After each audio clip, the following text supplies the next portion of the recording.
you've got a good banking system there. You've got HSBC in Kuala Lumpur will give you 8% on your money on your savings account if you have the premier account with a certain amount of funds deposited. So you couldn't get that since the 1950s in America. Okay, those are stock market returns. All right. Now, I'm not saying the Malaysian banks are up there with Singapore and Hong Kong, but 15 years from now, 20 years from now, you could make the growth play for Malaysia now and see that become the next Singapore. If there's anywhere in Asia, that's a good possibility. Okay. Incorporation, right? Labuan is in Singapore, is in Malaysia, sorry. And it's their little island, and it's an offshore incorporation center. Air Asia, which is a major airline out here, is incorporated there. It's very easy to incorporate. It's about $700. You're looking at either a flat 3% tax a year, or you can pay, I think, $3,000 as just a flat rate, and no foreign sourced income will be taxed. Okay, you can get, so for your online business that's doing business outside of Malaysia, no personal taxes for you, so you're not getting hit on the corporate tax or the personal tax with that Labuan incorporation, assuming that 3% that you pay, or the I think it's $4,000 a year. Access to the Malaysian banking system is made easy, as well as you get a 2-year, I believe, 2-year residency visa that is multi-entry and is renewable. Okay, so it is a country that is encouraging you to go there and set up your business, and makes it easy for you to have your foreign sourced income come in, because they want foreigners there. They want you to come there. They want you to pay a small amount of tax and spend your money there. And you can also use that business to invest in Malaysia if you wanted, which is rare in the Asian countries. Although you will be paying tax on that, it is still much less than it would be in Canada. And you can actually own property there, which you can't in some other places in Asia, like Thailand. Right now, you can only own a condo here. You can't own land unless you go through some structure. It's much more difficult to incorporate here. You need 4 Thai employees for every Western employee.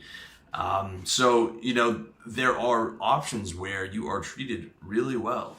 Okay, very difficult to make a living in Canada starting a business when you're looking at 30% corporate tax and another 30% when you're pulling it out for your personal taxes, plus 15% on everything you pay. Okay, it is no wonder that people are flooding out of these high tax Western countries, especially young entrepreneurs like myself, maybe like yourself.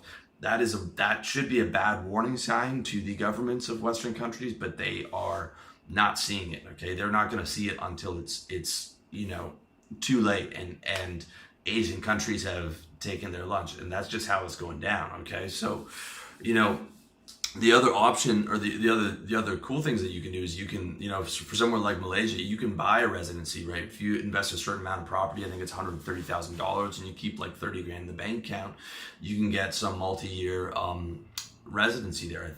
The My Second Home program, I believe it's called. Okay, it also gets your money out of perhaps a declining US dollar. It would be very hard for me to see how the US dollar doesn't decline over the next 30 or 40 years. It's going to be hard for them to be able to be the world's reserve currency for that long when they're $19 trillion down, and China's doing nothing but rising. Okay, so it allows, having your money in the banks and maybe your property over here allows you to do that currency play.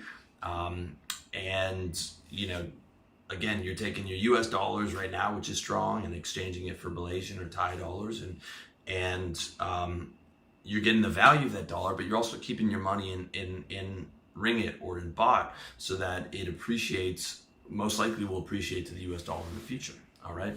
So again, and you can also, you can have it here too, more so in Bangkok, in Kuala Lumpur, and in Ho Chi Minh. But I mean, the fastest internet, as fast as anywhere in the world, food delivery for everything, organic food delivery, as nice restaurants as you would see, as nice malls as you would see, as nice lounges as you would see, some very nice ladies, Yes, of course, there are parts that are still developing and there's cracks in the sidewalk. But in the major cities, in the nice areas like Bangkok, the nice areas of Bangkok, nice areas of Kuala Lumpur, nice areas of Ho Chi Minh, it's first world, man. Okay, and for a fraction of the price, plus all that taxes and all this other stuff. So, I mean, I'm just trying to give you an idea of what's out there. Okay, I'm trying to give you that mentality of go where you're treated best. You don't even have to leave the U.S., dude. Okay, you can just go from New York, where you're paying $2,000 a month to be roommates with someone you don't know in some shitty apartment, to a mid-sized town in Florida, cut your expenses in half, live in a nice condo, maybe overlooking the beach, for half or a third of the prices you'd be paying in one of those major cities, especially because in Florida now you're not paying state tax as you would in New York, which I believe those rates just got raised. And I think Trump just cut the corporate tax down. So, I mean, from 35 to 12 or 15, I believe. So, I mean, even just staying in America, dude, but just getting over to somewhere where it's cheaper and warmer and people are more polite, right? I will never live in a Toronto again or New York or, anywhere of that nature where it's sort of, cold and people aren't as friendly and super expensive. I mean, there's just so much out there, guys. So, do your research, keep your ear to the ground, and really think about it. You deserve to be treated well. So where are you going to go that treats you the best? And that's where your home and your heartbeat should be until you level up to find what the next option is.